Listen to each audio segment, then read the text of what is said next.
बिस्मिल्लाहिर्रहमानिर्रहीम। अस्सलाम वालेकुम। मैं अरशद अली और आप देख रहे हैं अली एग्रीइन्फो यूट्यूब चैनल। प्यारे किसान भाइयों, देखिए हमारी धान की फसल में आखिरी जो मरहला होता है मूंजर निकलने से मूंजर के रंग बदलने तक किसी भी टाइम पे एक बीमारी का हमला होता है जो हमारी यकीनी तौर पर 60 से 65 मन की जो एवरेज है इसको कम करके 25 से 40 मन तक महदूद कर देते हैं।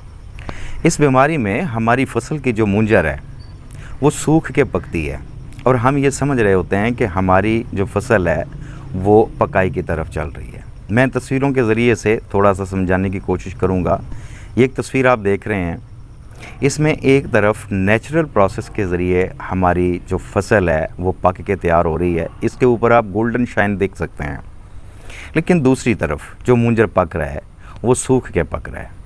इसी तरह आप दूसरी तस्वीर को देखते हैं, इसमें भी एक मूंजर नेचुरल प्रोसेस के ज़रिए पकाई ले रहा है, इसका गोल्डन शाइन कलर आप देख सकते हैं। लेकिन साथ ही दूसरा जो मूंजर है ये इफेक्टेड है, इसके जो दाने हैं ये अपना कलर चेंज कर गए हैं। इस मूंजर के ऊपर जब हमला हुआ इसकी हार्ड ऑफ स्टेज चल रही थी, यानी कि दूध पुख्ता हो रहा था। इसके दाने में भी फ़र्क आता है, जैसा कि ये तस्वीर आप देख सकते हैं।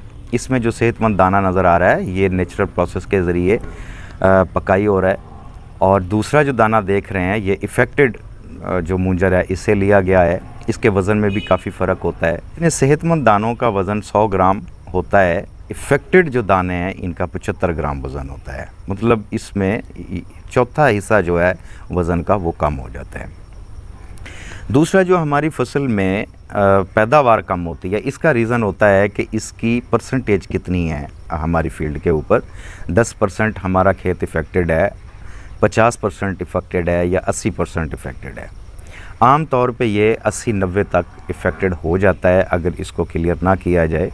शुरू में हमारी जो फसल है वो देखने में बहुत अच्छी नज़र आ रही होती है और बहुत अच्छे से पकाई कर रही होती है, लेकिन अचानक से चंद पौधों के मूंजर हमें पराली की सी रंगत के लाइट ब्राउन कलर में दिखना शुरू होते हैं और आहिस्ता आहिस्ता ये बढ़ते चले जाते हैं। 1 से 2, 2 से 4 पौधे हो जाते हैं और आखिर पैचेस की शक्ल इख्तियार कर लेते हैं, इवन के पूरे खेत को इफ़ेक्टेड कर देते हैं। ऐसी सूरत हाल में अगर हवा तेज़ चल जाए या बारिश आ जाए तो पूरा खेत बुरी तरह गिर जाता है। चंद पौधे मासवाए उनके जो इस बीमारी से अभी इफ़ेक्ट नहीं हुए थे वो खड़े रह जाते हैं, बाकी सारा खेत गिर जाता है। इस तरह की सूरत हाल में जो पराली हमें हासिल होती है इन पौधों से वो जानवरों के लिए भी काबिल काश्त नहीं होती है। इसके मुड का जब हम मुआयना करते हैं, अगर तो ज़मीन में पानी खड़ा है तो ये चिपचिपे और गीले डार्क ब्राउन कलर के जो सिम्टम्स दिखाई देते हैं। अगर हमारी फील्ड में पानी नहीं है तो वाटर सोकेट सिम्टम्स नज़र आते हैं, सूखे हुए पराली की तरह। जब इस मूड को हम दबा के देखते हैं ये बिल्कुल लाइट वेट होता है, खाली होता है, इसलिए बिल्कुल बेजान होता है। इसके तने के ऊपर जो पत्ते का हिस्सा लिपटा होता है उसको शीत कहते हैं, और शीत को जब हम उतारते हैं तो इसके अंदर हमें इस बीमारी के सैक्रोटिया नज़र आ जाते हैं, जो शलगम के बीज के हम शक्ल होते हैं। कलर के हिसाब से भी बिल्कुल सेम होते हैं, लेकिन साइज़ में कदरे छोटे होते हैं। फ़र्ज़ करें शीत के नीचे हमें सैक्रोटिया देखने को नहीं मिले हैं तो हम मुड के नज़दीक से किसी भी एक शाख को जब चीर के देखते हैं तो इसके अंदर हमें ये स्पोर्स देखने को मिल जाते हैं और इसमें सफ़ेद रंग की जो फंगस है इसका अमेज़ा भी पाया जाता है। एक्चुअल ये सैक्लोशियम राइजिया फंगस है जिसका इन्फेक्शन होता है। एक बात ज़हन में रखें, जिस खेत में ये एक दफ़ा बीमारी आ जाती है तो फिर हर साल इस खेत में इस बीमारी का हमला होता है। तो देखें, सबसे पहले हम इसके कल्चर कंट्रोल की तरफ आते हैं। इस तरह के खेत में बेताशा यूरिया का इस्तेमाल नहीं करना चाहिए, अदर सोर्स यूज़ करने चाहिए जिस तरह के अमोनियम सल्फेट है और कैनगुआरा। इसके अलावा इस तरह के खेत में पानी मुसलसल खड़ा नहीं रखना चाहिए। तकरीबन 25 दिन की फसल जब हो जाए तो उसके बाद ज़मीन को हवा लगवाते रहना चाहिए। एक चीज़ मैं हमेशा से ही कहता हूँ कि मूंजी के 2 बड़े अहम मरहले होते हैं, एक तो वेजिटेटिव ग्रोथ और दूसरी रिप्रोडक्टिव ग्रोथ। देखें, वेजिटेटिव ग्रोथ में जो पौधा है वो अपनी जड़ें, तने, शाखें, पत्ते और अपना साइज़ क्रिएट करता है। जबकि रिप्रोडक्टिव ग्रोथ में पौधा अपनी फ्रूट सेटिंग के लिए वर्क करता है। अब मुख्तलिफ वैरायटीज़ में रिप्रोडक्टिव ग्रोथ का अलग टाइम होता है, जो 45 से 65 दिन के अंदर तकरीबन हर वैरायटी में रिप्रोडक्टिव ग्रोथ शुरू हो जाती है। अब इसमें लंबे दौरानिए की जो फसलें हैं, जिस तरह के बासमती सुपर, ये 60 से 65 दिन, और मिडल दौरानिए की जो वैरायटीज़ हैं इनमें 55 से 60 दिन, और जो छोटे दौरानिए की वैरायटीज़ हैं इनमें 45 से 50 दिन में रिप्रोडक्टिव ग्रोथ शुरू हो जाती है। वेजिटेटिव ग्रोथ के लिए जो हम बेसल डोज देते हैं, इसमें हम फास्फोर्स को फोकस करते हैं। इसी तरीके से हमें रिप्रोडक्टिव ग्रोथ के लिए भी बेसल डोज देना चाहिए, जिसमें हमें पोटाशियम को फोकस करना चाहिए। पोटाशियम यूज़ करने से इस बीमारी की रोकथाम में काफ़ी हद तक मदद मिलती है, और इसके अलावा भी जड़ और तने के गलाव जो होते हैं उनके लिए पोटाशियम एक अहम रोल अदा करता है। वो मैं मिसाल के ज़रिए से आपको समझाने की कोशिश करूँगा कि देखें, 65 दिन के बाद जब हमारी फसल की रिप्रोडक्टिव ग्रोथ शुरू होती है तो हमारा पौधा अपने टिश्यूज़ में मौजूद नाइट्रोजन को कम करने लगता है और पोटाशियम की क्वांटिटी को बढ़ाने लगता है।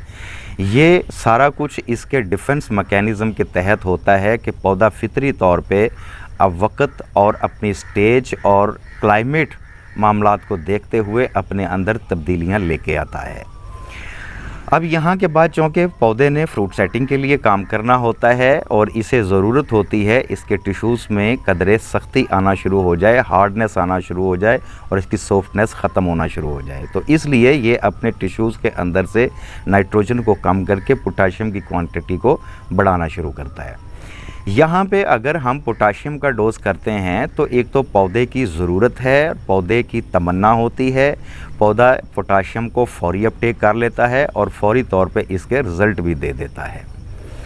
इसकी एक मैं मिसाल दे के समझाता हूँ कि आप एक अंगूर का दाना लें और एक किशमिश या सौंगी का दाना लें।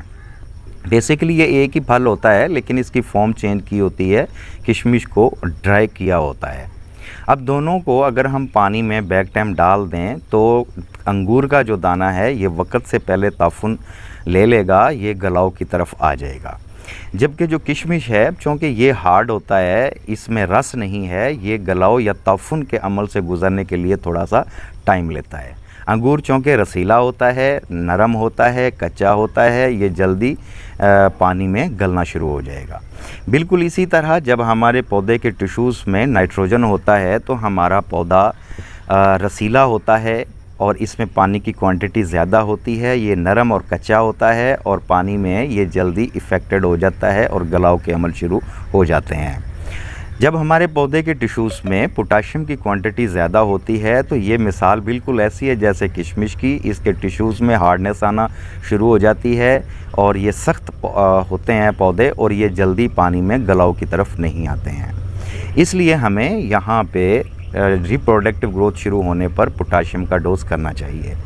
पोटाशियम कौन सा यूज़ करना चाहिए? देखें, आजकल मार्केट में नाइट्रो पोटाश भी यूज़ हो रहा है, लेकिन नाइट्रो पोटाश में चूँकि नाइट्रोजन की क्वांटिटी पाई जाती है और नाइट्रोजन जो है इसको पौधा ऑलरेडी कम करने की कोशिश कर रहा है, इसलिए हमें 0050 की तरफ आना चाहिए।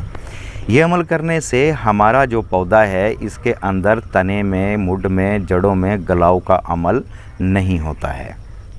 इसके बाद हम बायोलॉजिकल कंट्रोल की तरफ आते हैं। देखें, बायोलॉजिकल कंट्रोल में ट्राइकोडर्मा बहुत अच्छी ऑप्शन है। मैं मुख्तलिफ़ फसलों पर इसके ट्रायल कर चुका हूँ। ये जो सेक्रोशियम राइजिया है, इसका अटैक टमाटर की फसल पे बहुत ज़्यादा होता है, मिर्च की फसल पे भी होता है, कपास पे भी होता है और बीन्स की वैरायटीज़ के ऊपर भी इसके काफ़ी अटैक आते हैं।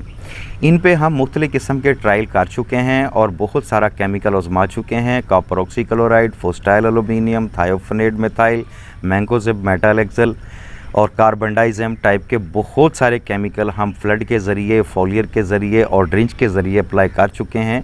इसमें शक नहीं है कि इससे फ़र्क ज़रूर पड़ता है, लेकिन आर्जी तौर के लिए महदूद टाइम के लिए इसका फ़र्क आता है। लेकिन सबसे लॉन्ग टाइम हमने जो फ़र्क देखा है वो ट्राइकोडर्मा का देखा है।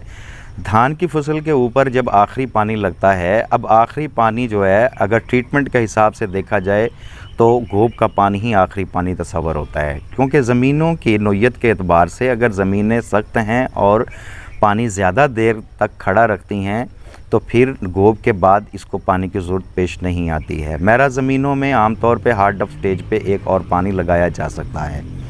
तो जो ट्रीटमेंट के हवाले से देखा जाए तो गोब पे आखिरी पानी लगता है। तो गोब के पानी पे 1 किलो ट्राइकोडर्मा, 2 किलो गुड़ और 200 लीटर पानी में मल्टीप्लाई करने के बाद फ्लड कर दें तो इसके खतर का नताइज मिल जाते हैं। अब केमिकल कंट्रोल की तरफ आएँ तो देखें M45 अगर आपको मिल जाता है तो 1 किलो फ़ी एकड़ के हिसाब से लें और इसके साथ में टॉप्सन M 500 ग्राम फ़ी एकड़ के हिसाब से मिला के आप फ्लड कर सकते हैं। दूसरी ऑप्शन साइमिचिंग अली अकबर DJC का एक प्रोडक्ट है और ये कम्बिनेशन है मैंगोजिब और फोस्टाइल एलुमिनियम का। आप 1 किलो फ़ी एकड़ के हिसाब से फ्लड में डाल सकते हैं। फॉलियर के लिए आपके पास 3 ऑप्शन बड़े बेहतरीन हैं।